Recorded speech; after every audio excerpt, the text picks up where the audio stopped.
बहुत बहुत बधाई राय साहब को जन्म दिवस पर।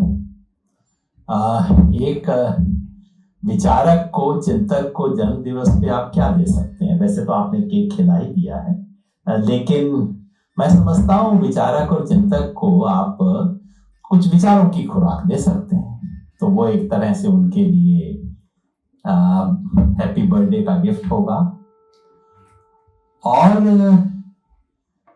जो वो सोच ही रहे हैं वही बात उनको परसने से क्या फायदा। तो अगर आपको मेरे कहने में ऐसा महसूस हो कि मैं राय साहब की लगभग हर स्थापना से असहमत हूं, तो आप इसे एक जन्म दिवस की सौगात के रूप में देखिएगा, इससे फालतू कुछ नहीं।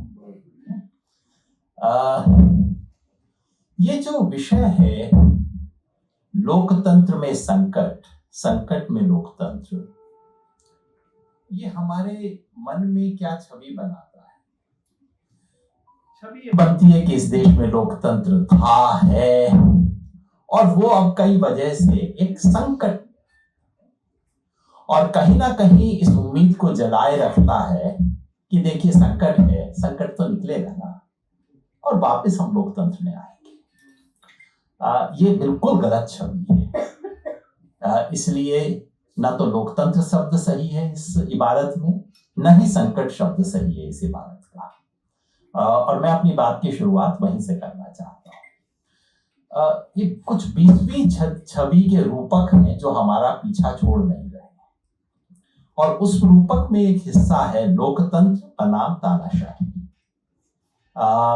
और वो हमारे मुहावरे में भी आ गया है, हमारे नारों में भी आ जाता है, लोकतंत्र को खतरा है इत्यादि, जो सही भी है। लेकिन दरअसल 21वीं सदी की दुनिया को या हिंदुस्तान को समझने के लिए, शुरुआत में हिंदुस्तान से करूंगा फिर दुनिया पे कुछ कहूंगा, 21वीं सदी के भारत को समझने के लिए ये एक सही मुहावरा बिल्कुल नहीं। ये कहना कि भारत में आज लोकतंत्र है जिस लोकतंत्र को कुछ संकट हो गया है, ये बात कतई गलत है। चूंकि दरअसल आज जो भारत में है उसे किसी भी मायने में लोकतंत्र कहना गलत होगा। और ये मैं कोई पब्लिक स्पीच या किसी ताली बजाओ लेक्चर के बतौर नहीं कह रहा हूं, मैं बहुत टेक्निकल डिस्क्रिप्शन के बतौर कह रहा हूं इस बात को। चूंकि लोकतंत्र और तानाशाही का जो बाइनरी जो हमने बनाया है वो हमें 21वीं सदी में पूरी दुनिया में जो हो रहा है वो समझने में मदद नहीं देगा। चूंकि अधिकांश जो इस वक्त जो हो रहा है, या भारत से बात शुरू करूं तो एक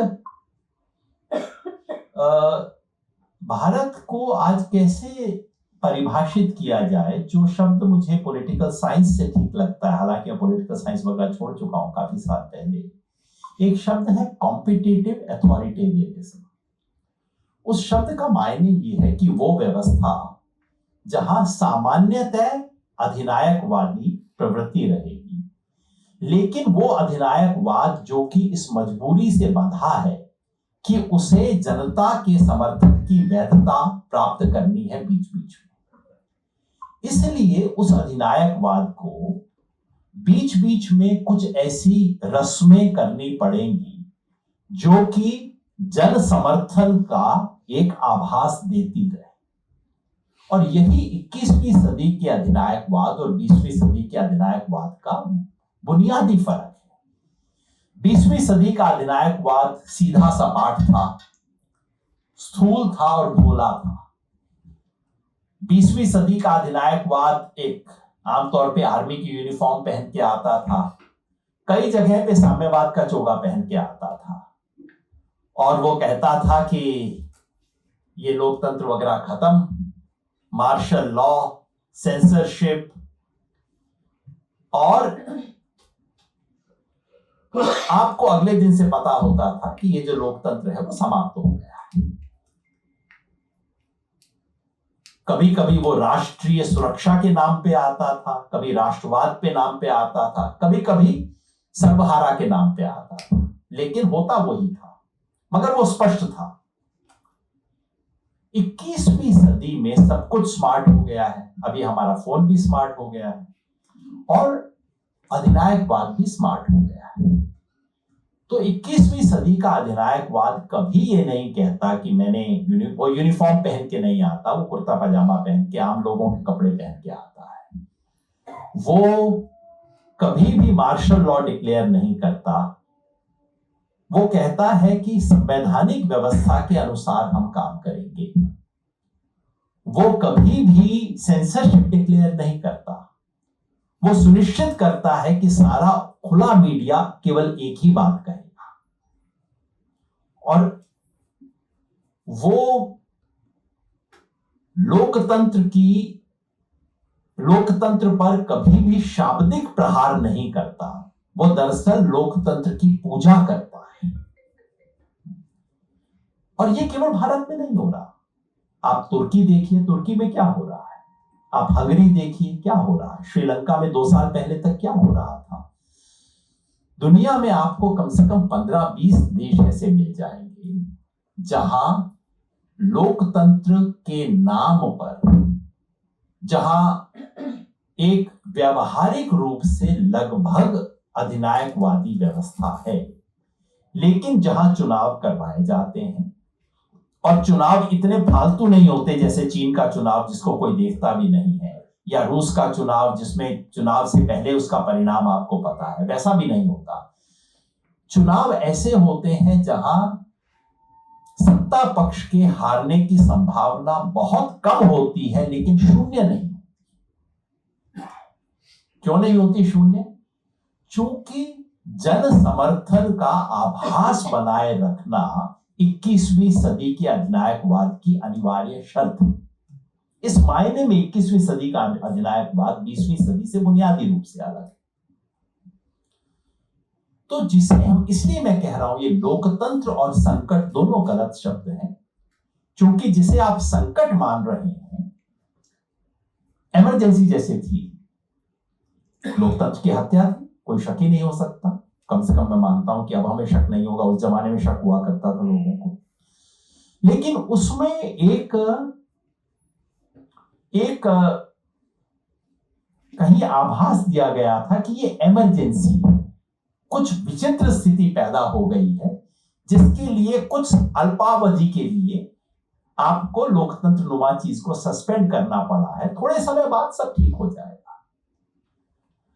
आज हमें बताया जा रहा है कि वो व्यवस्था जहां मीडिया सरकार के अंगूठे के नीचे है, जहां जुडिशरी ज्यादा मुंह नहीं खोलती है, जहां एक एक एजेंसी रूलिंग पार्टी के एजेंट की तरह काम करती है, हमें बताया जा रहा है कि ये इमरजेंसी नहीं है, ये सामान्य अवस्था है।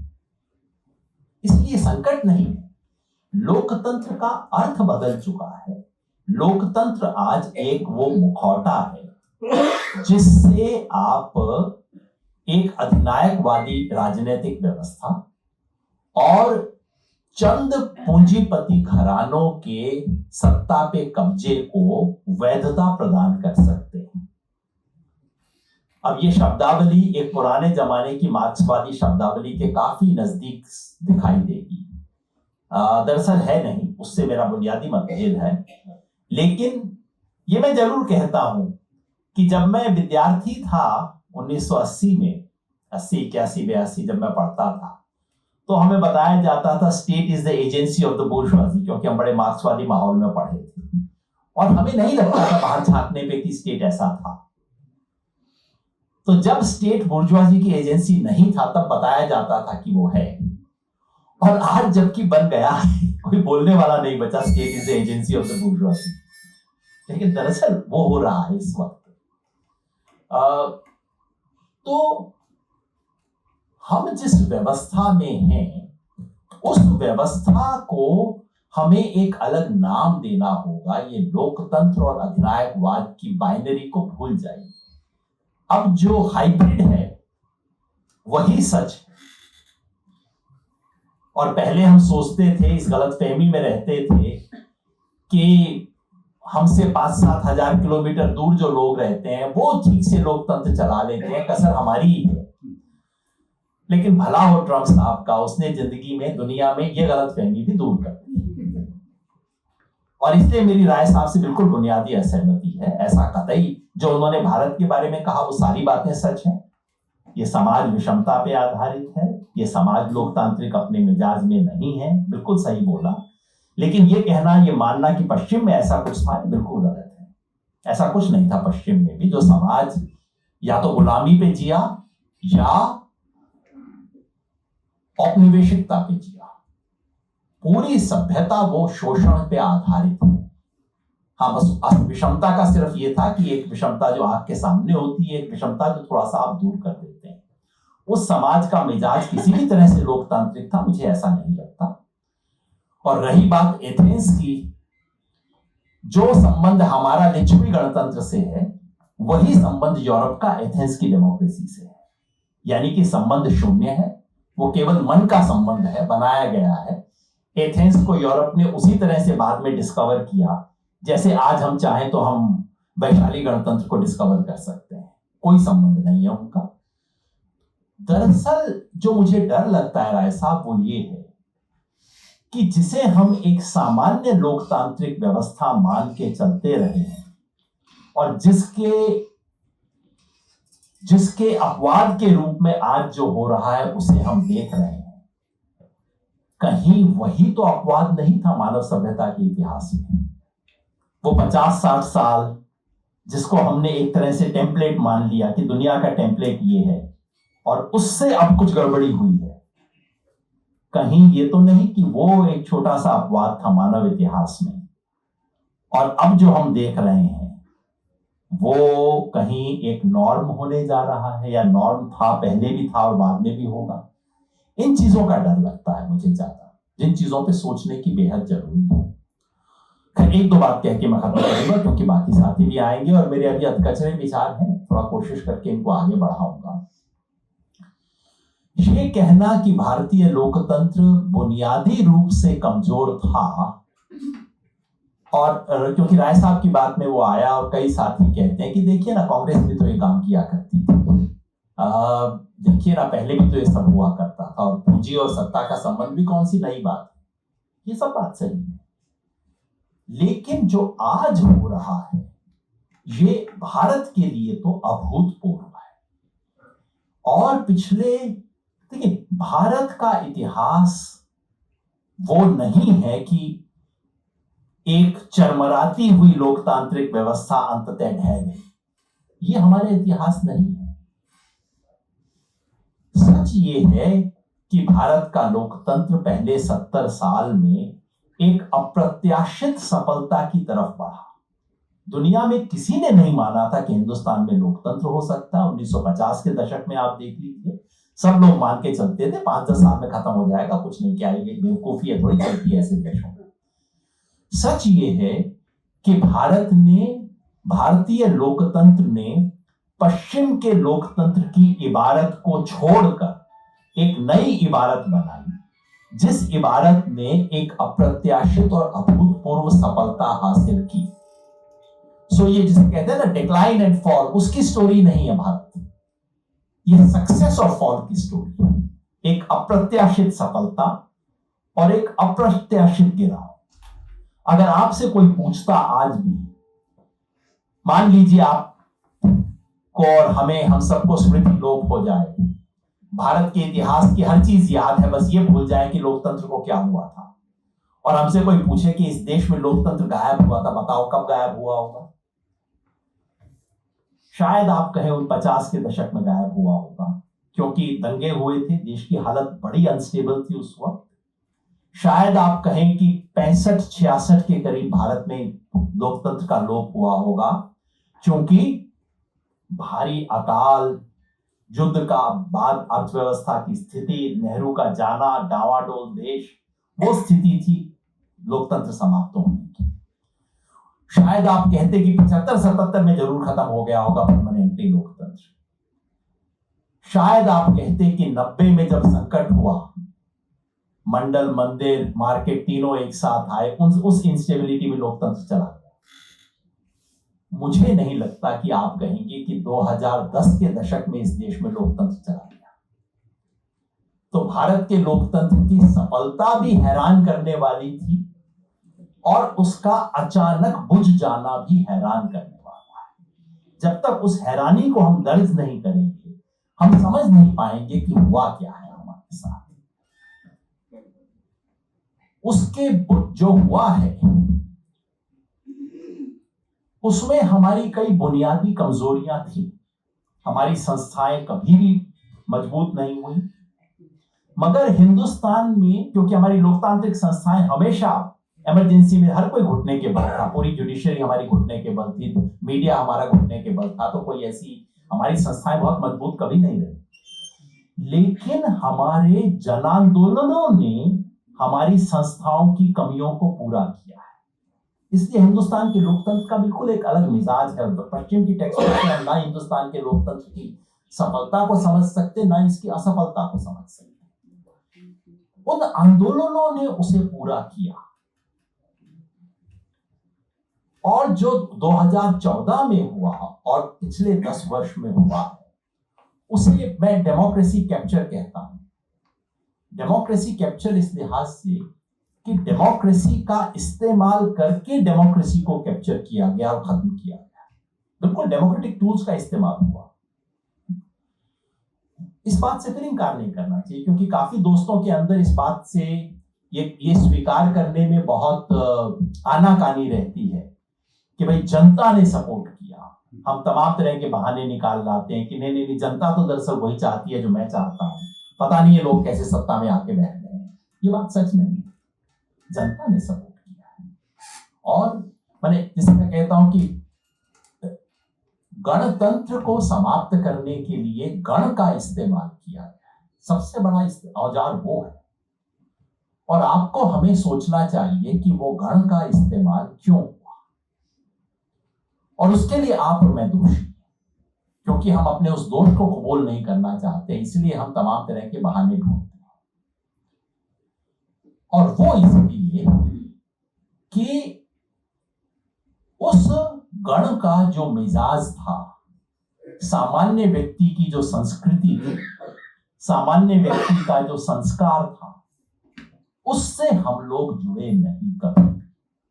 और हम लोग से मेरा मतलब जो लोग अपने आप को प्रगतिशील कहते हैं, जो अपने आप को लोकतांत्रिक कहते हैं, जो अपने आप को सेकुलर कहते हैं। इस कमरे में 2-4 लोग उससे मुक्त हैं, इन 3 बीमारियों से। मैं तो मुक्त नहीं हूं, मैं अपने आप को उसी बिरादरी का हिस्सा मानता हूं।